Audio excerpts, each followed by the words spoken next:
and shine and give God the glory, glory, rise and shine and give God the glory, glory, rise and shine. Hi kids, my name is Kuya Bongas. Welcome to Crayons. Before we start, let's pray. Lord Heavenly Father, thank you for this day. I pray, Lord, that we're gonna learn a lot today. In Jesus' mighty name, amen. Let's watch and learn today. Come, let's go!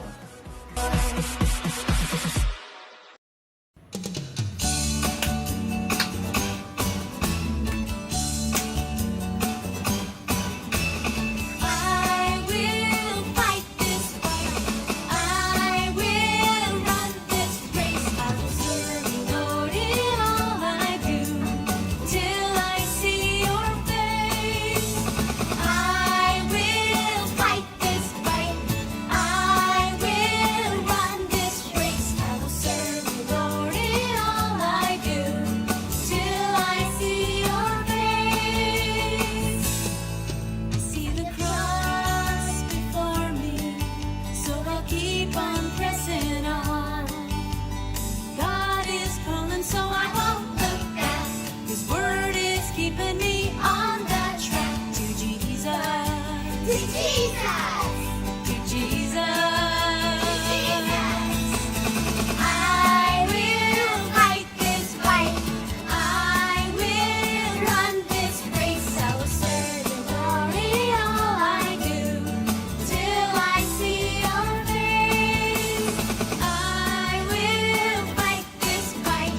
I will run this race. I will serve you, Lord, in all I do, till I see your face. See the cross before me, so I'll keep on pressing on. God is calling, so I won't look back. His word is keeping me on that track to Jesus. To Jesus. To Jesus. Oh, I will fight this fight. I will run this race. I will serve you, Lord, in all I do, till I see your face. I will fight this fight.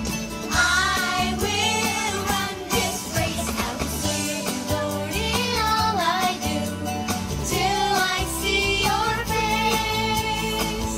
Till I see your face.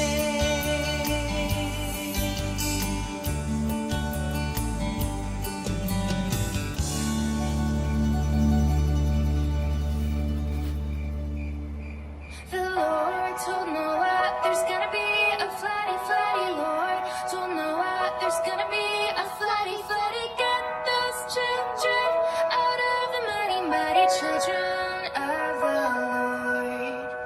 The Lord told Noah to build him an arky, arky. Lord told Noah to build him an arky, arky. Built it out of hickory, barky, barky children of the Lord. The animals, they came in by twosies, twosies. Animals, the animals, they came in by twosies, twosies.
Hello kids! Ako si Ate Thea or Teacher Thea. And last week, Teacher Ling taught you about the 10 plagues that God brought to Egypt through Moses. No? And each time, God is asking to let His people go. And today, makikita natin yung 10th plague na sinabi niya, Israel is my firstborn son. And ano yung kapalit? Because lagi na lang sabi niya, oh, gumaling na, oh, maayos na, oh, nasolve na yung problem ko, hindi ko na kayo papakawalan, oh, mawawalan tayo ng slaves, hindi ko kayo papakawalan 10 times. Even after, ang dami ng services na nagawa ng Israel para sa Egypt na walang bayad kasi nga naging slaves na sila. Sabi niya, I will not let them go. So, na-enjoy niya na yung feeling na naging property niya na yung Jewish. Pero sabi ni God, they are my firstborn son. They are my people. Sa akin sila, pakawalan mo sila, palayain mo sila. Pero ayaw ni Pharaoh. At ngayon, yung final plague, kung saan magagalit siya at imbis na lumapit si Moses sa kanya, siya magpapatawag kay Moses at Aaron at papalayasin sila. Before we start, let's pray. Lord Jesus, salamat po sa iyong salita. Salamat po dahil ikaw ay totoo. Ang salita mo ay totoo at kahit na nilalabanan ng mga tao, Lord, yung salita mo, maaasahan ka namin na pwede kaming makinig sa'yo at sumunod sa'yo at magtiwala sa'yo. At ikaw ang magliligtas sa amin. I pray, Lord, na makuha namin, Lord, yung message ng word mo ngayon. In Jesus' name, Amen. 10 plagues ang tinuro ni Ate Ling. No? And this time, we're going to go to the 10th plague. Pero, review natin sa Exodus chapter 10, plague number 8 and 9. So, winarning ni Moses si Pharaoh, pag di mo pinalaya ang mga anak ng Diyos, magdadala siya ng locust sa buong lupa. Never pang nakita yan ng mga kamag-anak nyo or mga nauna sa inyo. Sabi ng mga servants ni Pharaoh, palayain mo na sila, pero ayaw ni Pharaoh.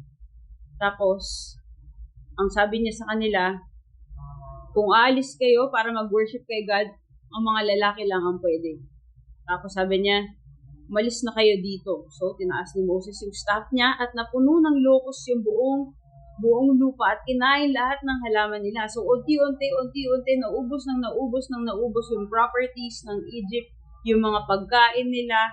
Sobrang ang dami sa kayamanan nilang nawala during these 10 plagues. No? Lahat ng sinasamba nila. Naging itim na daw yung itsura ng lupa kasi nga natakpan lahat ng locusts. So, sabi ni Pharaoh, ay, nagkasala ako sa Diyos. Sabi niya, di ba, parang pagka nagkakasala tayo, tapos humihingi tayo ng tawad, pero hindi naman talaga. Ganun nangyayari kay Pharaoh.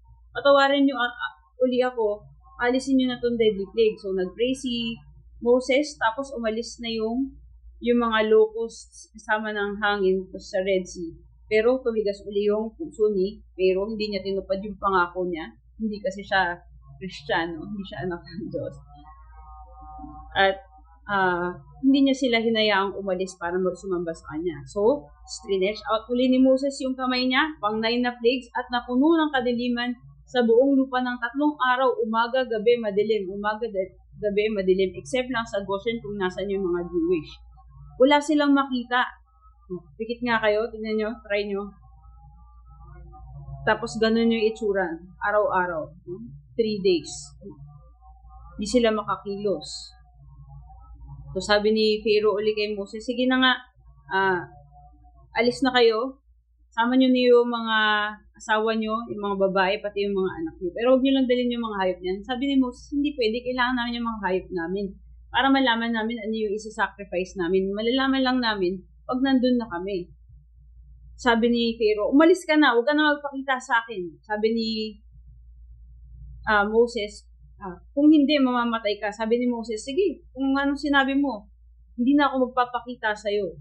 Pero meron pang isang plague, yung pang 10 na ipapadala ni God sa gabi, madaling hating gabi,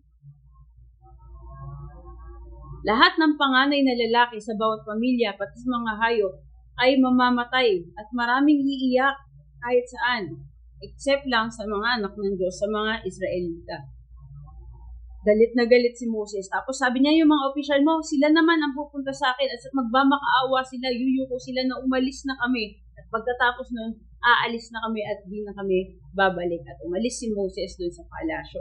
So, nag-praise ng kausap ni God si Moses. Sabi ni God kay Moses, ganito ang gagawin niyo Moses, bawat lalaking panganay, bawat head sa isang pamilya ay magsasacrifice sila ng isang lamb, firstborn male, 1 year old, walang bahid, walang dumi, at kung hindi nila kaya na, kung masyadong marami para sa kanila ang isang lamb, pupunta sila sa bahay na pwede silang makishare ng isang lamb. Basta, isang lamb lang sa isang grupo ng tao. Bawal sobra, bawal lang. So, sumunod ang bawat pamilya, sabay-sabay sila magkakatay. Kung hindi lamb, goat naman ang ikakatay nila. Tapos, ang sabi ni God, ipunin nyo yung dugo ng lamb sa isang batsa at kukuha kayo ng hisop at yun ang kukunin nyo para pang sausaw sa dugo at ipipintura nyo yung dugo na yun ng blood of the lamb doon sa doorpost ng bahay nyo. At ngayon, pag dumaan yung doon sa loob ng bahay kung saan kayo kakain ng meat at saka ng tinapay na iluluto ninyo. At pag dumaan ng gabi na yun, ang angel of death, makikita niya yung dugo ng lamb sa labas ng bahay niyo at lalampasan niya. Hindi siya papasok doon, hindi niya papatayin yung mga firstborn. Hindi papasok ang spirit of death sa loob ng bahay niyo para magdala ng judgment. Pero doon sa mga bahay ng mga Egyptian, mamamatay ang lahat ng panganay nila. So sumunod yung mga Hebreo at sama-sama sila kumain sila ng meat ng lamb, naghanda din sila ng unleavened bread, ibig sabihin yung bread na hindi na nag-aalsa. Kasi pag inantay nila umalsa, wala na silang time. At sabi nila, kailangan din nakabihis na sila para pagkatapos nilang kumain, pag sinabi ni Pharaoh na umalis na kayo, handa na silang umalis at aalis na sila agad. So, at sinabi ni Moses sa kanila, kailangan taon-taon maalala natin itong Passover, isi-celebrate natin itong Passover at tinanong ng mga bata, ano ibig sabihin nito? Paliwanag natin kung paano si God ay dumaan at hinusgahan niya ang Egypt, pero sa bahay ng mga Jewish, lumampas siya at hindi niya hinusgahan. Hindi namatay ang mga panganay na lalaki sa mga bahay na merong dugo ng lamb or kordero. At ng gabing iyon, pinalaya niya sa pagkaalipin ang kanyang mga anak. So, dumaan ang angel of death at sa bahay ng bawat Ehipto, Pharaoh, hari man, official man, regular na tao man, alipin man, lahat ng panganay na lalaki ay namatay at pati yung mga hayop nila at sa buong Egypt, lahat ay umiiyak at tumakbo ang mga opisyal ni Pharaoh kay Moses and Aaron at nagmamakaawa sila na sabi nila, alis na kayo dito ngayon, huwag na kayong babalik, dalhin nyo na yung mga pamilya nyo at hayop nyo, bless nyo lang ako. So, hindi siya nangyari nung time na sinabi niya mga lalaki lang, hindi siya nangyari nung mga time na sinabi niya, babalik din kami pagkatapos namin ng i-worship si God. Hindi siya nangyari nung time na kasama nila yung mga anak. Pero ngayon, sabi niya, alis na kayo, huwag na kayong babalik. So talagang hindi lang partially magiging malaya sila, magiging malayang-malaya na sila. At sinabi ni God sa mga Israelite na pagka pinaalis nila kayo, hingi kayo ng silver and gold sa mga Egyptian na kakilala nyo. Imagine mo, all these many years, more than hundreds of years na nagpapakaalipin sila na wala silang sahod. Yung kinakain lang nila, mabuhay lang sila. Pero ngayon, sinasabi sa kanila ni God, hingi kayo.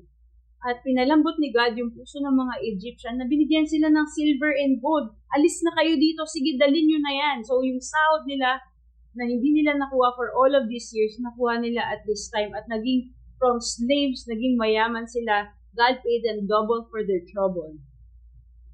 So, nagmamadali sila pag nakain nila yung Passover meal, nakain nila yung unleavened bread, at nandun sila sa Egypt for 430 years, and many of those years ay naging alipin sila, at ngayon, malaya na sila, kagaya ng pinangako ng Diyos.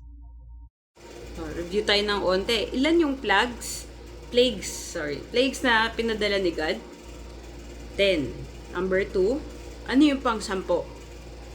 Namatay yung mga panganay na lalaki nila. Bakit yung mga panganay ng mga Israelite hindi namatay?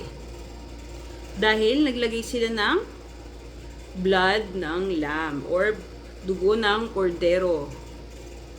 At nilampasan ng Diyos ang kanilang bahay at walang namatay. Number 3 yun. Number 4, bakit kaya kailangan sumunod yung mga Israelites sa instructions ni God? Di na lang, padaliin na lang, wala na lang instruction, lalampasan na lang sila. Kasi kailangan matuto tayo sumunod, di ba? And sabi niya, ito yung nagprotekta sa kanila para hindi mamatay ang mga panganay nilang lalaki. Malima, ano yung purpose ng Passover meal nila? Para maalala nila yung pagligtas sa kanila na hindi namatay yung mga panganay nila at nakalaya sila pagkatapos nito. Number 6, ano ang natutunan natin tungkol sa mga tao at sa Diyos sa kwentong ito? And last question, bakit kaya pinalambot ni God yung puso ng mga Egyptian para binigyan nila ng pera at jewelry yung mga Israelites? Last week was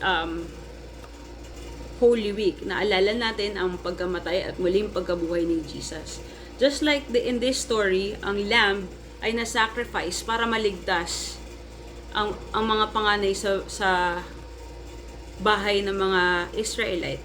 Ganon din si Jesus Christ, siya yung na-sacrifice na lamb, na perfect and spotless lamb, kagaya ng lamb na dapat nilang i-sacrifice, walang bahid. Pero si Jesus, dahil tao siya, wala siyang kasalanan, wala siyang bahid, He was the perfect sacrifice, at yung dugo niya na dumanak ay nandun sa doorpost ng buhay natin na nanampalataya. Sabi sa Bible, repent, believe, he who confesses with your mouth and believes in your heart that Jesus is Lord and that God raised Him from the dead, we will be saved. Kagaya na yung mga Israelite, na saved sila. May kasalanan din naman sila eh. They also deserve death. But because of the blood of the Lamb, they were saved. Ganon din tayo. Because of the blood of the Lamb, we will be saved. No? If we do these things. And I thank you, Jesus, Lord, for your blood that saves us, your blood that covers us, your blood that forgives our sins and our trespasses, that gives us not to the opportunity not to die, but to live in you and have life everlasting. We thank you, Lord Jesus, that you were raised from the dead, and because of that, we know that we will live again with you forever. In Jesus' name, amen. God bless you. Good morning, crayons! Welcome sa ating Sunday School. Ang ating memory verse for this week ay nasa Deuteronomy 11 verse 1. Sabay-sabay nating basahin in 3, 2, 1. Love the Lord your God. Obey His orders, rules, laws, and commands. Ngayon, ang gagawin natin, isa-isa nating aalisin yung mga words, tapos bibigkasin natin yung memory verse hanggang sa makabisado natin ito. Okay? In 3, 2, 1. Love the Lord your God, obey His orders, rules, laws, and commands. Deuteronomy 11, verse 1.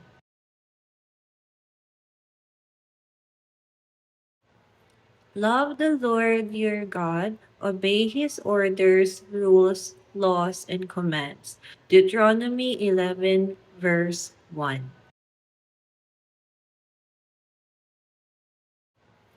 Love the Lord your God, obey His orders, rules, laws, and commands. Deuteronomy 11, verse 1. Love the Lord your God, obey his orders, rules, laws, and commands. Deuteronomy 11, verse 1.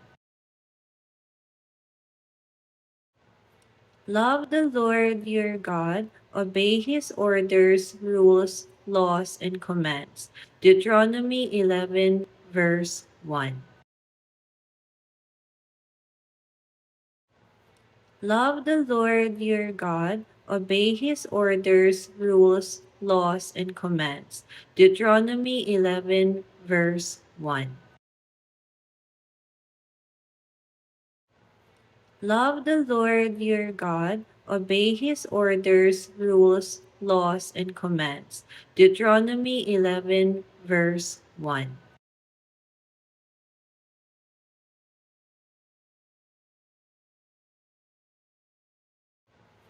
Love the Lord your God, obey his orders, rules, laws, and commands. Deuteronomy 11, verse 1.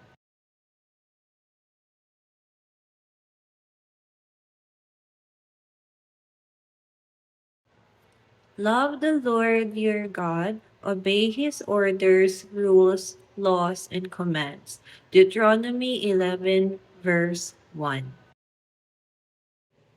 For the last time, love the Lord your God, obey his orders, rules, laws, and commands. Deuteronomy 11, verse 1. Good job, crayons! Natapos nyo na ang ating memory verse. And I will see you again next time. Bye! Hi kids!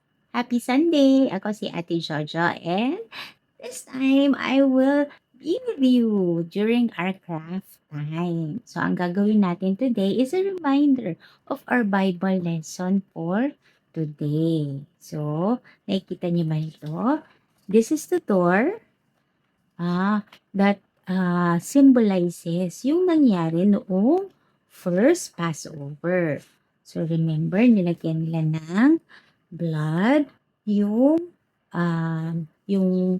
frames ng door nila so that the spirit of death will pass over their houses. So this will remind us of when God saved the Israelites during the time that they were um, in captivity sa Egypt. So, let's go ahead and do our craft. And so, the materials for our crafts are the following. So, we have our bond paper. So, one full size at saka isang half size na short bond paper. Then, we need scissors, glue, popsicle sticks. Kung wala kayong popsicle sticks, pwede na lang gumupit kayo ng cardboard, mga this size. So, this is around half an inch yung width and then mga 4 inches yung haba. Pero hindi kailangan eksakto.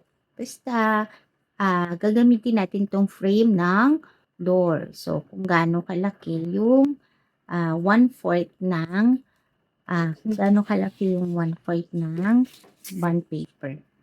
Yan, lagpas lang siya ng konti. Okay, so magiging frame kasi ng door natin. Yang popsicle sticks. And then, you'll need markers. Yan, we need black or any dark marker. And red marker. So, kailangan natin yan kulay pula.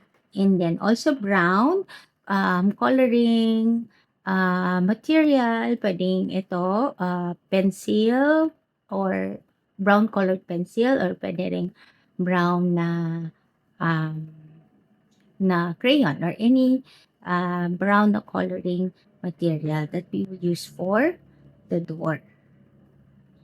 Okay, so if you have your materials ready, let's go ahead and start our craft for today.